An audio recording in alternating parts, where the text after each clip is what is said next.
भगव्या चौकात शिवाजी महाराजांचा पुतळा उभा जाईल. आपल्या एकच मनात या पुतळ्याकडे जेव्हा आपण पाहू ते हेच लक्षात यायला पाहिजे की आपण सुद्धा शिवाजी महाराजांसारखं कसं होऊ शकतो. आपण शिवाजी महाराजांसारखं का होऊ शकत नाही.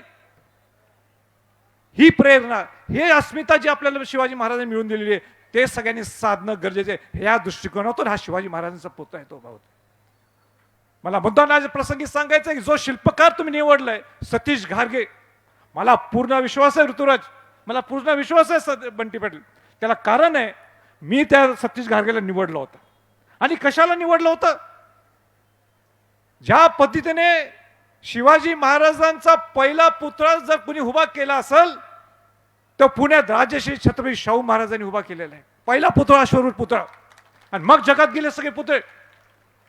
आणि मला असं वाटलं की मग आपण सुद्धा कुठेतरी त्याच्यात हातभार लावणं गरजेचं आहे.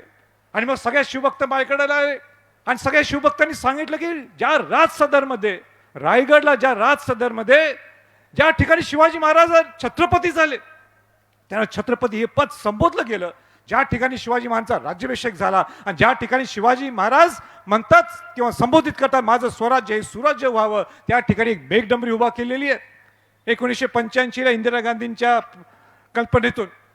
आणि पण तिथं एक मंदिर उभा केलं, म्हणजे ते मी मंदिर म्हणणार नाही पण लोकांना समजण्याच्या दृष्टिकोनातून जी राजसदर आहे तिथं राजसदर उभा केलं, पण तिथं मूर्तीच नव्हती शिवाजी महाराजांची. आणि मग सगळ्या शिवभक्तांच्या प्रयत्नातून शिवभक्तांनी मला आदेश दिला की राजे तुम्ही याच्यात पुढाकार घ्यायला पाहिजे आणि ते शिवाजी महाराजांचा पुतळा तिथं उभा तिथं बसणं गरजेचं आहे. आणि इतका शास्त्रोक्त पद्धतीने तो पुतळा तिथं बसवला गेला. आणि त्याचा शिल्पकार कोण आहे, तो सतीश घारगे आहे. आणि त्याच्यानंतर आजचा जो पुतळा तुम्ही बसवायला लागलेला आहे, मगाशी जी व्हिडिओ क्लिपिंग सगळी आपण पाहिली, हे 3D च्या माध्यमातून आपल्याला दाखवलं गेले की कशा पद्धतीने हा पुतळा तिथं इथं येणार आहे. जे पेंटिंग्स दाखवले गेले ते पेंटिंग्स काही किरकोळ नाहीत, नुसतं आपलं काही डिझाईन केलेले पेंटिंग्स नाहीत ते किंवा कोणीतरी काढलेले पेंटिंग्स नाहीत. हे सगळे पेंटिंग्स हे लंडनच्या ब्रिटिश म्युझियममध्ये, नेदरलँड्समध्ये, हॉलंडमध्ये, पॅरिसमध्ये, फ्रान्समध्ये, लूरच्या म्युझियममध्ये ते 3-4 पेंटिंग्स भेटल्या. त्या पेंटिंग मधला एक पेंटिंग जो निवडलाय तो हा पुतळा आहे. मग ते यशवंत, त्याला आपण हे काय म्हणतो, त्याला पट्टा असेल, इकडे तलवार असेल, आणि असे एक सगळे ऐतिहासिक शास्त्रोक्त ऐतिहासिक सगळे संदर्भ घेऊन हा जो तुम्ही पुतळा उभा करताय, मी सगळ्या बावडेकरांचं, बंटी पाटलांचं, ऋतुराज पाटलांचं, भयांचं मनापासून तुमचं कौतुक करू इच्छितो. उलट महाराष्ट्रात नाही, देशात नाही तर जगात या शिवाजी महाराजांचे जे ओरिजिनल पेंटिंग्स आहेत, जे पेंटिंग्स 300 वर्षाच्या अगोदर किंवा 350 शिवाजी महाराज हयात असताना काढलेले पेंटिंग्स आहेत, त्या पेंटिंगचं तुम्ही एक रेप्लिका म्हणा, त्या पद्धतीचा पेंटिंगचं तुम्ही ते शिवाजी महाराजांचा पुतळा उभा करताय. किती मोठी बाब आहे. म्हणजे पुतळा उभा करणं एक भाग आहे, पण हुबेहूब शिवाजी महाराजांचे ज्यांनी ते पेंटिंग्स काढले, जे पेंटिंग्स आजही तुम्हाला 3 मोठ्या म्युझियम्समध्ये पाहायला मिळतात, इंग्लंड, फ्रान्स आणि नेदरलँड्स, हॉलंडमध्ये, त्याचा हुबेहूब हा पुतळा तो उभा राहतोय. आणि सतीश घारगे ची आणि दुसरी त्याची खासियत आहे बंटी, ह्याला तुम्ही डेडलाईन दिली तरच काम कंप्लीट करतो. राज्याभिषेक सोहळ्याचा पुतळा सुद्धा अशीच परिस्थिती निर्माण झाली होती की 2 महिन्यात पुतळा संपायला पाहिजे त्यांनी करून दिला. एवढा देखना पुतळा. आणि तो देखना पुतळा असाच चांगला करत जसं रायगडला त्यांनी केला, राजसदरला. आणि आज त्या भगव्या चौकात, नाव सुद्धा बघा ना, भगवा चौक, त्या भगव्या चौकात शिवाजी महाराजांचा तो पुतळा करायचा मान त्यालाही मिळालाय आणि आपल्याला सर्वांना मिळालं. याबद्दल आपल्या सगळ्यांना आपण त्याचं कौतुक करायला आपल्याला आलेली संधी आहे.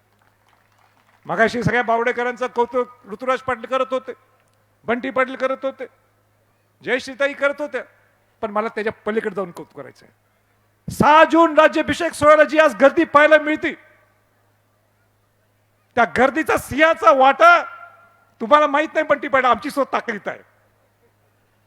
तुमची राजकीय ताकद असेल पण आमची शिव ताकद आहे. इथं सगळ्यात जास्तीत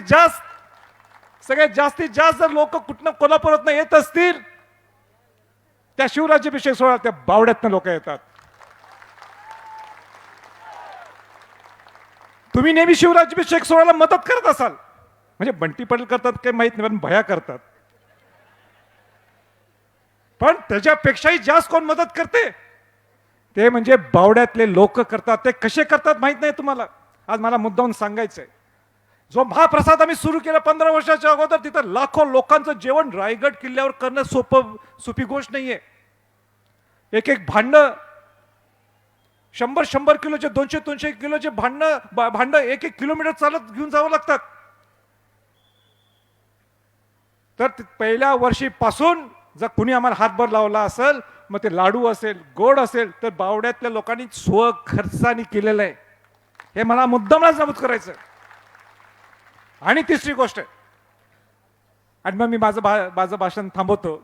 आणि तिसरी महत्वाची गोष्ट, आणि ती महत्वाची गोष्ट म्हणजे तिथं सगळ्यांना मान दिलेले आहेत. कोणाला टिकेचा मान दिलेला आहे, कोणाला बाहेरचा झेंड्याचा मान दिलेला आहे. तिथं दगडूशेठनं आपलं तिथं सजावटचा मान दिलाय राजसदाला 6 जूनला. जसं 2 बावडेकर अजूनही आहे तिथं, जे माझ्या बरोबर 6 जूनला हे रायगड किल्ल्याला पायथ्यापासून ते किल्ल्यापर्यंत वर चालत येतात. आणि तो म्हणजे या तुमच्या या संचालक बॉडीमध्ये किंवा या संयोजन कमिटी मधला मुलगा आहे, तो सुजित जाधव. सुजित जाधव ना, हा ते तिथे सुजित जाधव आहे. माझी पूर्ण काळजी घेणारा हा मुलगा. कुठे सुजित? 1 मिनिट बोरे बाबा.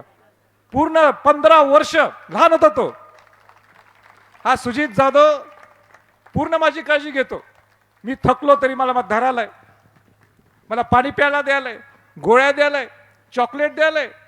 आणि आज पण त्यांनी काळजी घेतली. म्हणजे बावडेकर सुद्धाच, मी छोटा आहे पण बावडेकर नेहमी छत्रपतींची काळजी घेतात, हे मला सांगायचंय. छत्रपती शिवाजी महाराज की जय भवानी. आणि तसंच काळजी बंटी पाटील तुम्ही सुद्धा आमच्यावर घ्यावी, एवढीच आम्ही अपेक्षा व्यक्त करतो. आणि सगळ्यांना परत एकदा शुभेच्छा देतो आणि थांबतो. जय हिंद, जय महाराष्ट्र. धन्यवाद राजे, धन्यवाद राजे साहेब, धन्यवाद.